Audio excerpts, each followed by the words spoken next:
Okay gang, untuk korang yang tengah cari set combo elektrik, korang kena beli ni guys. Sebab ini setup yang paling berbaloi korang beli.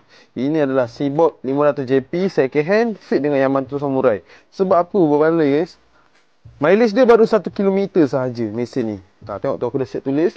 Mileage dia kita dah check 1 km sahaja jalan. Owner sebelum ni dia jual balik dekat kita sebab dia tak ngam dengan laut dalam lah. Dia tak ngam, dia pening. So dia jual kat kita balik. So dekat sini mesin saja second. Kau tengok. Mesin tak ada calar langsung. Tali pun ada. Baru guna sekali je 1 km. Lepas tu dapat rod baru lagi.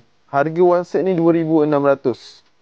Harga boleh nego lagi guys. Untuk rod pula guys, rod yang korang dapat, rod Yamato Samurai V3 paling baru. Sinker dia 500 gram hingga 1,5 kilo. Panjang 7 kaki, section 2 piece, ada warranty, ada contest lagi kalau korang beli rod ni. So material rod ni solid carbon. Tu untuk bahagian atas. Untuk bahagian bawah korang tengok design dia. Memang lawa guys.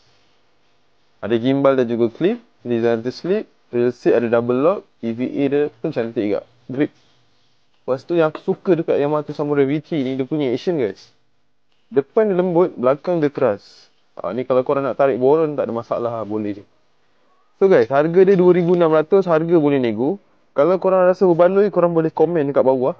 Komen banyak-banyak kat bawah. Jangan lupa like, komen dan share. So macam biasa kalau korang berminat, korang boleh screenshot ni. Screenshot dan hantar dekat kita orang. Nombor dekat atas, alamat dekat atas. So macam biasa guys, apa-apa korang PM je. Dan kami juga menerima trial Riz dan Rose. Sekian, terima kasih.